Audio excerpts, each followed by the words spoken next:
Good afternoon.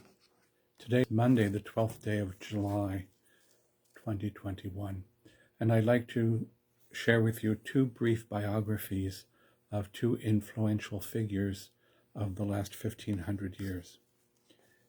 Yesterday at Sunday worship, we remembered Saint Benedict, whose famous rule was instrumental in saving civilization in the Western world. He was born in Rome about 480 and died at Monte Cassino in 547. As a young man, Benedict was moved to abandon his studies in Rome to devote himself to the quest for God. This led him at first to the solitude of a cave at Subiaco. Some of you have visited that site with me in the past. There, in time, after attracting followers, he was persuaded to assume leadership of a nearby monastic community. This was not an initial success.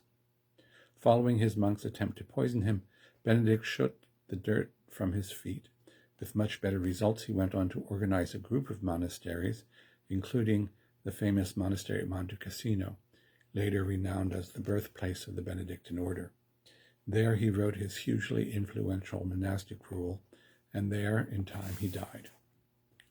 Whereas earlier monastic experiments had stressed rigorous asceticism and self-denial, Benedict's rule was designed for ordinary human beings. The element of discipline was shifted from externals to the interior, from the flesh to the will. In place of an emphasis on fasting and mortification, Benedict substituted the discipline of humility, obedience, and ongoing conversion to the spirit of monastic life. Rather than envisioning a collection of individuals competing in the quest for perfection, Benedict stressed the role of community as a school for holiness.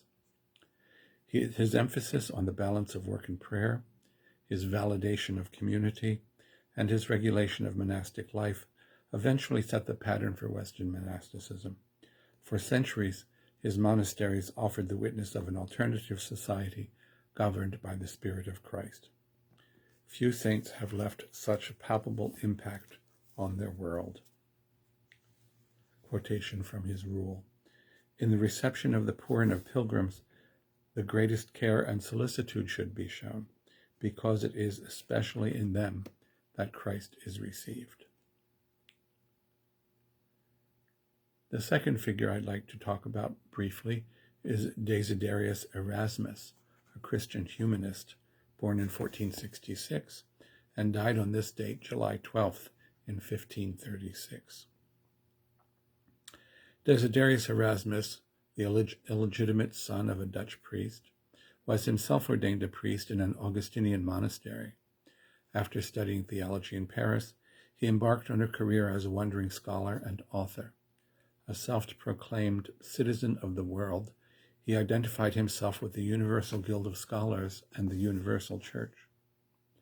As one of the foremost champions of Christian humanism, Erasmus deeply wished to see the Church restored to the simplicity and holiness of the gospel.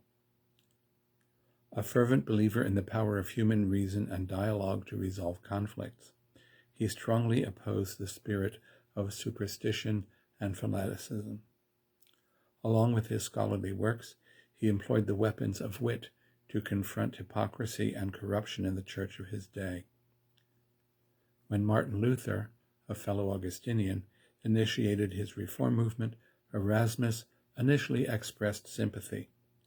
But as the reformers and their Catholic critics hardened their positions, he found himself in a very difficult spot. While he prayed for reform of the church, he recoiled from steps that would divide the body of Christ. Sadly, he watched his longed-for goal of Christian renewal degenerate into violence and factionalism. What he had hailed as the dawn of a golden age had become the very worst century since the days of Christ. He died in Basel, Switzerland on this date in 1536. Here is a quotation from Erasmus: "The world is full of rage, hate, and wars. What will the end be if we implore only papal bulls and the stake? It is no great feat to burn a little man. It is a great achievement to persuade him. I wish you a pleasant evening.